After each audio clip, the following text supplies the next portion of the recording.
जय हिंद, जय भारत, वंदे मातरम। मैं आपका साथी वेटरन ओम प्रकाश जैसलमेर से। साथियों,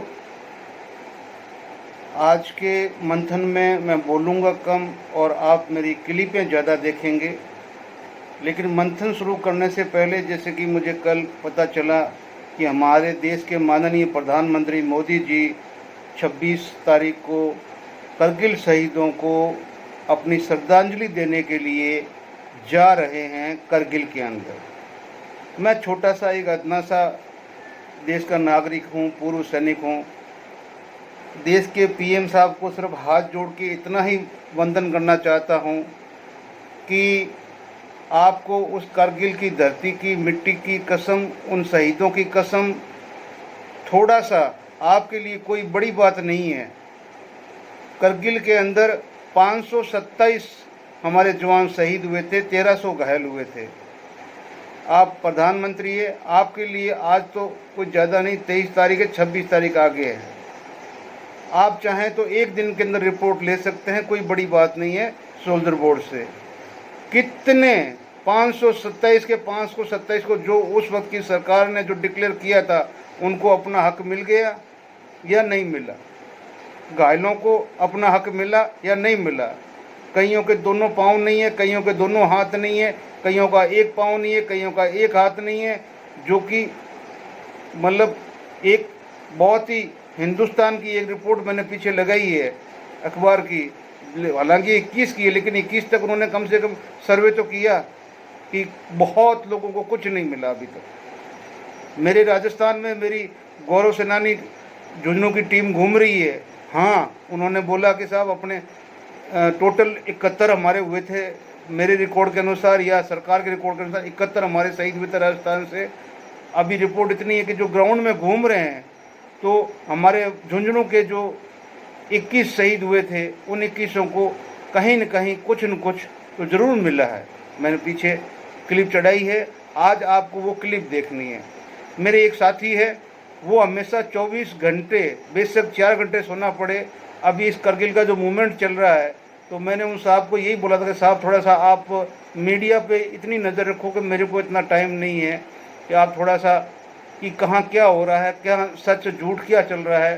तो कल रात को जब वो थक गए बिल्कुल ही, तो उन्होंने नीचे एक मैसेज मारा कि साहब मेरी मेमोरी फुल हो गई है, करगिल के नाम के ऊपर इतने वीडियो जारी हो चुके हैं, मैं देख देख के तो हो गया तंग। बाहर की हेडिंग कुछ और है, अंदर कुछ और है। उनमें से ही कुछ वीडियो की क्लिपें उठा के मैंने पीछे ली है कि लोग कैसे कैसे YouTube के माध्यम से कमाई करने के लिए शहीदों का बना के और एक तरह से गिद्ध बने हुए हैं। ठीक है ना। साथ में मैंने अग्निवीरों का भी लिया है कि भाई 4 साल में उनको क्या मिलना है। ठीक है ना। और जो हमारे SS कमीशन के अधिकारी साहिबान हैं, उनको भी पहले 5 साल का शॉर्ट सर्विस था, अभी 10 साल का हो गया है, तो 4 साल वो एक्सटेंशन कर सकते हैं। तो 14 साल करने के बाद में भी वो विदाउट पेंशन बाहर आ रहे हैं। लेकिन अच्छा है कि अधिकारियों के संगठन बहुत अच्छे होते हैं और वो अपना पूरे संगठन के साथ में सुप्रीम कोर्ट में अपना केस लड़ रहे हैं, और 110% जब 14 साल वाले तो अपनी पेंशन लेके ही छोड़ेंगे, इसमें कोई शक नहीं है, और सुप्रीम कोर्ट उनको जस्टिस देगा। लेकिन यहाँ पे जो हमारे अग्निवीर वापस आएंगे और अगर उनको कुछ नहीं मिलता है, तो वो एक संसद से या विधायक से किसी से भी कंपेयर करके कि भाई जब आप 5 साल में इनको जितनी पेंशन देते हो 100%, हम 4 साल करके आए तो 80% तो हमारी बनती है ना, तो कोर्ट आपको जस्टिस देगा ही देगा। ये आने के बाद में शुरुआत हो जाएगी, जब एक अग्निवीर बैच आएगा, शुरू करेगा, तो जितने बैच आएंगे उसके साथ जुड़ते जाएंगे। और अगर बाद में सुप्रीम कोर्ट ने पॉलिसी बना दी, तो कम से कम उनको 2 पैसे मिलने शुरू हो जाएंगे। मैं खुद अपना व्यू बता रहा हूँ कि ऐसा नहीं कि नहीं हो सकता है। अगर 5 साल में एक पार्षद से लेके अगर वो जितनी बार आगे बढ़ा है, विधायक बना है, MP बना है, वो 12-12, 13 पेंशन ले रहे हैं। जब वो पार्षद था, पार्षद की भी आज उनको पेंशन मिल रही है, विधायक 4 बार वो भी मिल रही है, 5 बार सांसद रहा वो भी मिल रही है। पूरी ज़िंदगी में 5-5 साल के हिसाब से जितना उसको हुआ है, उनकी सभी की उतनी बार पेंशन है।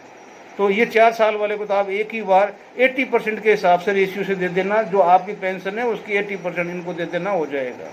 मैं आज ज़्यादा नहीं बोलते हुए सिर्फ इतना ही कहना चाहता हूँ उन गिद्धों को भी कि कमाई के लिए कितने दिन, 26 तारीख परसों चली जाएगी, फिर 25 साल के बाद में वो अपना गोल्डन जयंती आएगी, रजत जयंती है, फिर वो आएगी सिल्वर जयंती, फिर 25 साल के बाद में गोल्डन आएगी, फिर 25 साल डायमंड तक तो ना आप रहोगे ना हम रहेंगे। क्यों? हेडिंग क्या डाल रहे हो, क्या बोल रहे हो? आप लोगों को शर्म आनी चाहिए। मैं आज ज़्यादा ना बोलते हुए पूर्व सैनिक हमारे गौरव सेनानी जो झुंझुनू के हैं उनको बहुत बहुत धन्यवाद देता हूं कि वो अपने मुहिम को बहुत ही अच्छी तरह से आगे लेकर चल रहे हैं और अपने पूरे कार्य को समाप्त करके 26 तारीख को अपने गंतव्य स्थान के ऊपर जहां इन्होंने अपना झंडा फहराना है उन करगिल शहीदों के वो फहराएं। साथ में प्रधानमंत्री जी को रिमाइंडर करता हूं कि करगिल की धरती पे कदम रखने से पहले उन वीरों को क्या हक मिल गया है?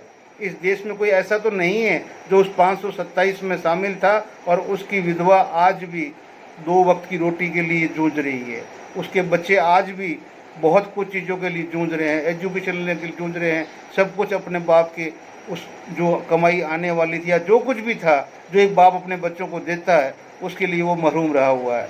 और ये किसका फ़र्ज़ है? आप ही का फ़र्ज़ है प्रधानमंत्री जी, मेरा नहीं है। मैं आप तक ये खबर पहुंचा सकता हूं, बाकी करने वाले आप हैं। जय हिंद, जय भारत। राजस्थान सरकार ने एक नई स्कीम अभी लॉन्च की है करगिल शहीदों के लिए। चलो, एक अच्छी पहल है उस एक स्टेट की, बाकी स्टेट भी करें वैसा ही।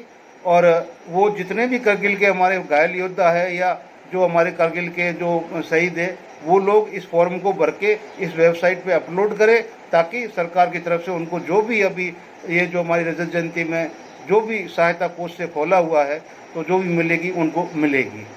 तो आगे आप पूरा क्लिप देखिए, वीडियो को बीच में मत छोड़ना, इम्पोर्टेंट वीडियो है और इसको जितना हो सके शेयर कीजिए। सब्सक्राइब के लिए कोई बात नहीं, आप शेयर कर देंगे, लोग देख लेंगे तो वो जागरूक होंगे और वो अपने ध्येय के हिसाब से आगे चलेंगे, गुमराह नहीं होंगे। जय हिंद, जय भारत, वंदे मातरम। शहीद शीशराम गिल की जय हो, शहीद शीशराम गिल की जय हो, शहीद शीशराम गिल की जय हो, की जय, भारत माता की जय, भारत माता की जय, भारत माता की जय, भारत माता की जय, भारत माता की जय, शहीद हरफूल सिंह की जय, शहीद हरफूल सिंह की जय, शहीद हरफूल सिंह की जय। आज गौरव सेनानी सेवा समिति की टीम कौन सा त्रिलोकावास में शहीद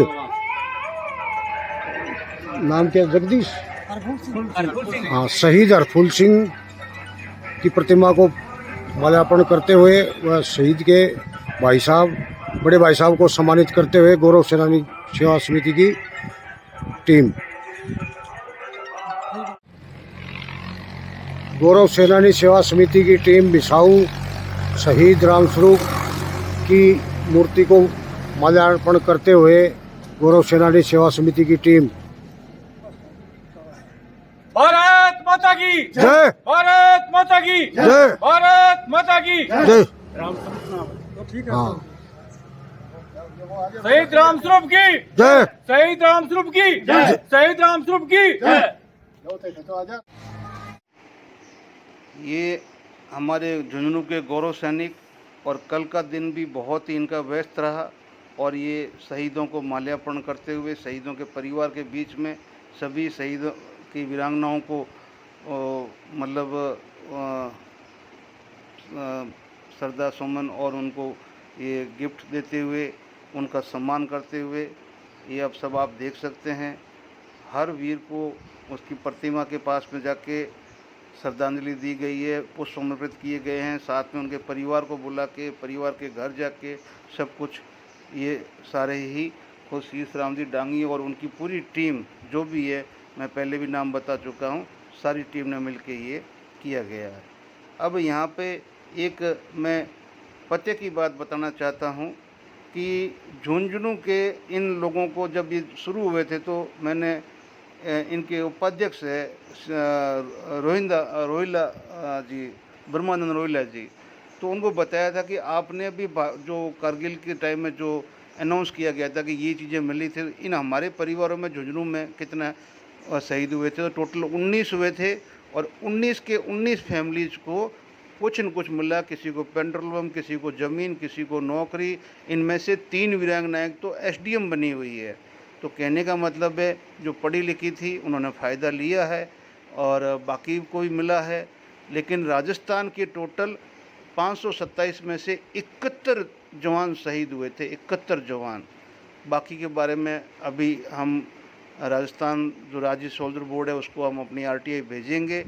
अब हम भी जगह हैं देखने के लिए कि भी कितनों को मिला, कितनों को नहीं मिला, लेकिन झुंझुनू डिस्ट्रिक्ट के 19 योद्धाओं को ये मतलब जो पुरस्कार है वो मिल चुका है। जय हिंद, जय भारत।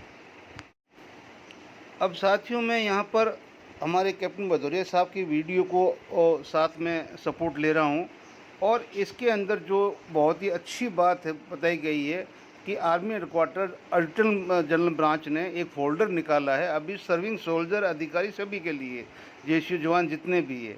अब इसके अंदर मतलब आपने जो उसमें है जो आफ्टर मी फ़ोल्डर है ये, अब ये आपके सर्विस के डॉक्यूमेंट में रहेगा। ये जितने भी सर्विंग सोल्जर है उनके लिए अभी स्कीम ये सितंबर में लागू की गई है कि आप है जो खुद लिख के जा सकते हैं कि मेरे ना रहने के बाद में मेरे माता पिता को क्या मिलना चाहिए, मेरी वाइफ को क्या मिलना चाहिए, या जो भी उनकी अंतिम इच्छा है। इसमें बहुत कुछ कॉलम है जो कि आप इस वीडियो को देखेंगे पता चल जाएगा, या डाउनलोड करेंगे सिर्फ आफ्टर मी फ़ोल्डर तो आपको आफ्टर मी फ़ोल्डर ही आ जाएगा। और पूरे सैनिकों को ये वैसे वहाँ तो अभी बाई ऑर्डर भरे ही जा रहे हैं, लेकिन जानकारी के लिए आप इसमें देख सकते हैं। अभी जो हमारे जो कीर्ति चक्र मिला था एक फैमिली को, एक काफ़ी कुछ बदनाम किया जा रहा था, लेकिन नहीं, उनका जो बीमा था 50-50 लाख दोनों को बल मिला है। जी, उनकी पत्नी के साथ में वो लोग घर छोड़ के चली गई, ये है वो है सब कुछ है, उनकी काफ़ी अमाउंट है जो उनकी माताजी को मिली है। अब रही बात ओनली फॉर पेंशन की, तो जो मैंने ऑलरेडी ऊपर एक स्कीम दी रखी है जो गवर्नमेंट ऑफ इंडिया की आर्मी के साथ में, जो आर्मी को के चीफ को ही पावर डेलीगेशन दिया हुआ है कि वो 70-30 का रेशियो में वो ऑर्डर कर सकता है। बस बात यहीं पे ख़त्म हो जाती है और इस केस को यहीं ख़त्म हो जाता है। यहाँ पर आते हैं हम भजनलाल सरकार के ऊपर। इन्होंने अभी कारगिल दिवस में पहला ये राज्य है, इन्होंने सहायता कोष से कुछ चीज़ें घोषित की है। आपको सिर्फ अपना, चाहे वो कारगिल में आप थे, कहाँ पर थे, ये फॉर्म भी साथ में दिया हुआ है, आपका योगदान क्या था, नाम क्या था, क्या आपने वो है जिला जो कुछ भी है, शहीद है या घायल है, ठीक है ना, या होने की तिथि, इसमें सब कुछ आपको भर के भेजनी है, ठीक है ना। भेजने के बाद में ये है जो राजस्थान सरकार की तरफ से जो भी सहायता अभी अनाउंस की गई है कारगिल सहायता कोष की तरफ से, ये अभी लेटेस्ट न्यूज़ है, वो आपको मिलेगा और ये राजस्थान के कारगिल के शहीदों के लिए है। तो जितने भी कारगिल शहीद के परिवार है वो इस स्कीम का लाभ उठाएं और ये जो जितना फॉर्मेट है डाउनलोड करके, इसका नीचे लिंक दिया हुआ है, उस लिंक से डाउनलोड करके आप है जो इसको है जो आगे बढ़ाएं। अब ये हिंदुस्तान की एक न्यूज़ है, उस न्यूज़ में इसलिए आ रहा था कि हमारे देश में जब कारगिल हुआ था तो कारगिल के अंदर 1300 सैनिक तो हमारे घायल हुए थे और 527 सैनिक हमारे शहीद हुए थे। उस टाइम बोला था कि शहीदों को पेट्रोल पंप, गैस एजेंसी, ज़मीनें सब कुछ दिया जाएगा। लेकिन ये हिंदुस्तान की रिपोर्ट अभी 26 जुलाई 2021 की है, ठीक है ना, और तब तक इसने पूरा सर्वे किया है तो इसने पाया है कि बहुत सारे जो कारगिल शहीद है वो आज तक इतने सालों के बाद भी इन सुविधाओं से वंचित है, ठीक है ना। तो भाई ऐसी बात है कि अगर गवर्नमेंट ने किया है तो है, तो आगे मैं और भी बताऊंगा। जय हिंद, जय भारत। अब मैं आपको एक और बताना चाहता हूँ पब्लिक को और भारतीय सैनिकों को, पूर्व सैनिकों को। पहले शॉर्ट सर्विस कमीशन 5 साल का हुआ करता था, अभी तक पिछले तो 5 साल का ही था, अब इसमें कोई शक नहीं है। अभी अधिकारियों ने जो शॉर्ट सर्विस कमीशन अपना है वो 10 साल का कर दिया है। भारत सरकार ने 10 साल का सेंक्शन कर दिया है। 10 साल का शॉर्ट सर्विस कमीशन है और 4 साल वो बढ़ा सकते हैं, यानी 14 वर्ष तक। फिर भी यहाँ पर इस सरकार ने इस 14 वर्ष के अंदर पेंशन के लिए शर्त वही 20 वर्ष की ही रखी है, यानी कि स्थायी कमीशन के तहत कोई अधिकारी रिटायरमेंट की उम्र तक सेना में कार्य कर सकता है और उसके बाद वो पेंशन का हकदार होगा। यानी कि जो शॉर्ट सर्विस कमीशन 14 साल करने के बाद में भी पेंशन नहीं ले सकते, तो अग्निवीरों को 4 साल के बाद में कौन करेगा। लेकिन इसमें एक बात मैं जोड़ देता हूं कि जितने भी शॉर्ट सर्विस कमीशन का बहुत ही तगड़ा केस सुप्रीम कोर्ट में चल रहा है और सारे देश के शॉर्ट सर्विस कमीशन अधिकारी साथ में मिलकर वो केस लड़ रहे हैं और वो अपनी परसेंटेज के हिसाब से पेंशन लेके रहेंगे। ठीक है ना, पेंशन लेके रहेंगे। ऐसे ही हमारे अग्निवीर जब बाहर आएंगे, मुझे पता है उनको कुछ नहीं मिलने वाला है, ठीक है ना, और उनको भी आगे आके यहाँ पे कोई न कोई रास्ता अपनाना पड़ेगा और कोर्ट में जाना ही पड़ेगा। और उनके आगे होंगे ये नेता। अगर ये 5 साल में पेंशन ले सकते हैं तो 4 साल में आप हमारे को इनको 100% दे रहे हो पेंशन, तो हमारे को 80% दे दो भाई। जो 80% बनती है, ये इन्होंने यहाँ बैठ के आराम से कैंटीन में सस्ता खाना खा के अपना काम किया है, सेवा की है, और कितने दिन उन्होंने संसद अटेंड की है। लेकिन हमने तो 24 घंटे देश को दिए, यानी कि 4 साल के 24 घंटे जो भी दिन के थे हमने देश को दिए। तो हमारी इनके हिसाब से जो बनती है, इनका 100% तो इनका 80% 4 साल का हमारे को अपनी पेंशन दे दो। ये अग्निवीरों को करना पड़ेगा कोर्ट के माध्यम से, और ये होगा, ये केस कोर्ट में जाएगा। Thank you. अब इस वीडियो में तो ये भाई साहब ने कारगिल में पाकिस्तानी सैनिकों से मिली डायरियों में क्या लिखा है, तो ये तो पूरी डायरियाँ ही पढ़ के आ गए हैं। बस क्या क्या लिखा था, पूरी डायरियाँ पाकिस्तानी सैनिकों की पढ़ ली, और ये वहीं पर कारगिल में थे। तो क्या मज़ेदारी की कहानी है। इधर हाँ, हमारे जो कारगिल के हीरो थे, तो दिगेंद्र सिंह जी को कौन नहीं जानता है, हर बंदा जानता है। इनके कितने इंटरव्यू वायरल है सोशल मीडिया पे, हर चौथा पांचवा कारगिल के विषय में जब भी होगा तो दिगेंद्र साहब का नाम आता ही आता है। तो कहने का मतलब ये है कि यार अभी ये दुकान देख लो, कारगिल युद्ध के 10 हीरो जो दुश्मनों का काल बन गए थे, ठीक है ना। तो बहुत ही बढ़िया। कारगिल में योगेंद्र साहब ने जो 5 घंटे बिताए, 17 गोली लगने के बाद भी ये लड़ते रहे। तो ये है, पाकिस्तानी लगता है बम बस रहे थे और हम में जो लड़ रहे थे। तो ये देखो, मतलब एक तरह से भीम सिंह जी की कहानी है, ठीक है ना, जो कारगिल युद्ध में मतलब शहीद हुए हैं। तो मेरा का मतलब ये है कि आप कारगिल योद्धाओं के लिए क्या कर रहे हो, ये वीडियो बना रहे हो, या आप अगर इतनी अच्छी भावना है तो अपना एक NGO बना के खुद का ही, सारे जितने यूट्यूबर है, और वो आओ ना कारगिल वीरों को श्रद्धांजलि देने के लिए चलें हम कारगिल। पता चले आपको कारगिल है क्या, जाके देख तो लो ना कारगिल को, ठीक है ना। ये बैठ के तो कोई भी बना लेगा, लेकिन जो हम देख के आए हैं, जो हम ज़िंदगी जी के आए हैं, उसका आधा घंटा आप जी नहीं सकते हो कारगिल के समय का टाइम, ठीक है ना। बड़ी अच्छा है कि अभी आप अच्छी वीडियो बना के पेश कर रहे हो और हमारी पब्लिक देखेगी, बहुत ही अच्छी बात है, ठीक है ना। कारगिल वाल के पास कुछ जानना चाहते हो तो ये ज़रूर देखें। अब कितना बड़ा प्रश्न मार्क दिया है, कारगिल के वार में सब कुछ जानना चाहते हो तो ज़रूर देखें ये वीडियो, ठीक है। क्या दिमाग लगाया, ठीक है ना। कारगिल की मतलब वो सब वीरों की यादें, साहस और बलिदान की कहानियाँ, भाग 3 2 पहले ये निकाल चुका है, भाग 3 यहाँ पर है। अब यहाँ जैसे कि ये इंस्पायर करता है बंदे को। शहीद फौजी का पार्थिव शरीर पैतृक गांव पहुँचते ही पत्नी ने हंसकर लगाए भारत माता के नारे। यस, ये है वीरांगना, ठीक है ना। तो मैं आपको क्या बताऊं, बहुत कुछ है, लेकिन आप खुद सोचिए। ये हमारे अमर शहीद कैप्टन विक्रम बत्रा जी है, और विक्रम बत्रा साहब को लेफ्टिनेंट थे, ऑन द स्पॉट उनको कैप्टन बनाया गया था।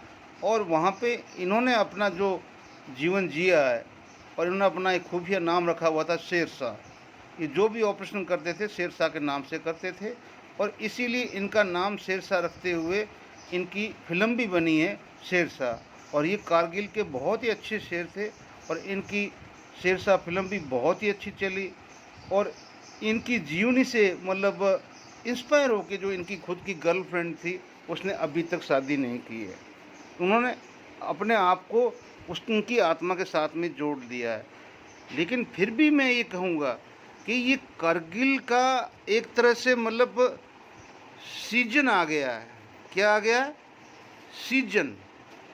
कि ये 26 तारीख तक पता नहीं कितने वीडियो बनेंगे, ऐसे वीडियो बनेंगे कि जैसे कि बस पूछो मत, एक से बढ़कर एक।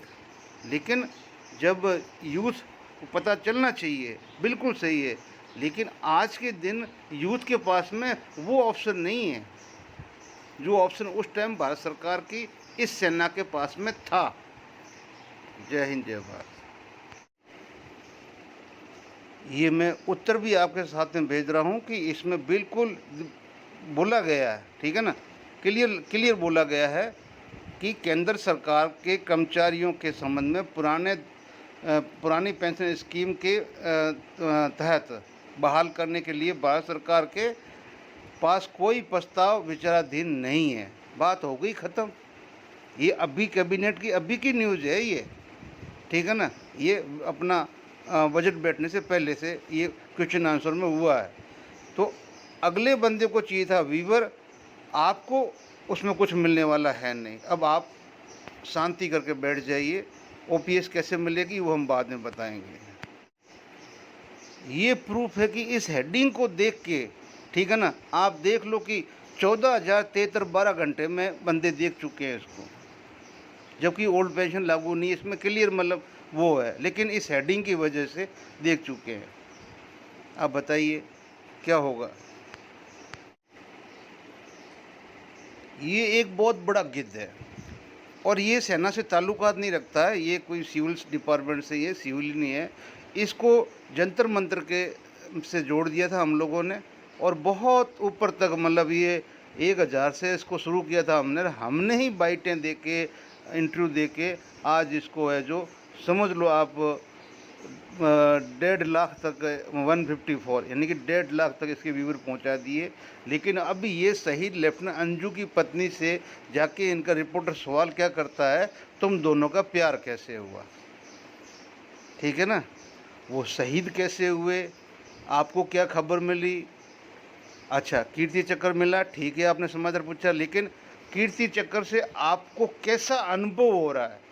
अब ये क्या बोलेगी, भाई कीर्ति चक्र मिला है तो गर्व ये होगा मेरा पति शहीद हुआ है, लेकिन एक शब्द नहीं बोला, एक शब्द नहीं पूछा इस वीडियो में 13 सेकंड में कि मैडम आपका आगे का भविष्य क्या है, अभी आप भविष्य में क्या देखती है, आगे आप कैसे जिएंगी। ये एक वर्ड इस गिद्ध ने नहीं पूछा, और इनको अपना आराम से अभी तक कम से कम तो 20,000 व्यू मिल गए और इनका वीडियो चल गया, इनको अपना पैसा मिल जाएगा, इनको कोई मतलब नहीं। ऐसे गिद्धों से मत करो भाइयों, सावधान रहो। जय हिंद, जय भारत। अभी दोस्तों इसी में हम बात कर लेते हैं कुछ यूट्यूब के गिद्ध बोलूँगा मैं उनको, जो मतलब किस तरह से सैनिकों के मेट्रो के ऊपर अपने व्यू लेके और अपने अकाउंट के अंदर यूट्यूब से पैसा लेना चाहते हैं। क्योंकि उनका हेडिंग ही ऐसा होता है कि आदमी देखे बंदे नहीं रहता, और जब वो अंदर जाता है तो उसके अंदर कुछ मिलता नहीं है। अब यहाँ इस भाई साहब ने वो आरोपी पेंशन है जो कैबिनेट ने मंजूरी दे दी है, और जुलाई के अंत तक खाते में आएगा पेंशन। बंदा इसी हेडिंग को देख के और वो इसको खोलेगा, और जब अंदर खोलेगा तो कुछ न्यूज़ और निकलेगी, और ये कम से कम 50,000 आदमी देख लेंगे, इसका काम बन गया, ठीक है ना। ऐसे ही इस भाई साहब ने NPS to OPS पुरानी पेंशन लोकसभा में, और बड़ा ऐलान हो गया, क्या हो गया वो नहीं बोला, ठीक है ना। जबकि इसके अंदर जो प्रश्न और आंसर हुए हैं लोकसभा के अंदर, तो वहाँ सरकार ने क्लियर बोला कि हमारी पुरानी पेंशन को वापस लाने का कोई प्रावधान नहीं है।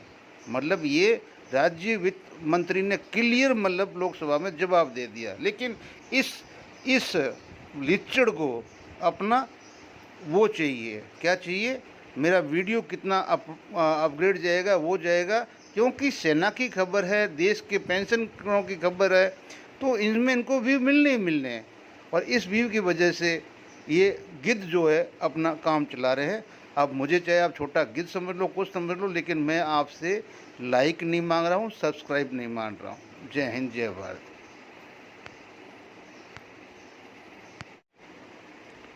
साथियों, जय हिंद।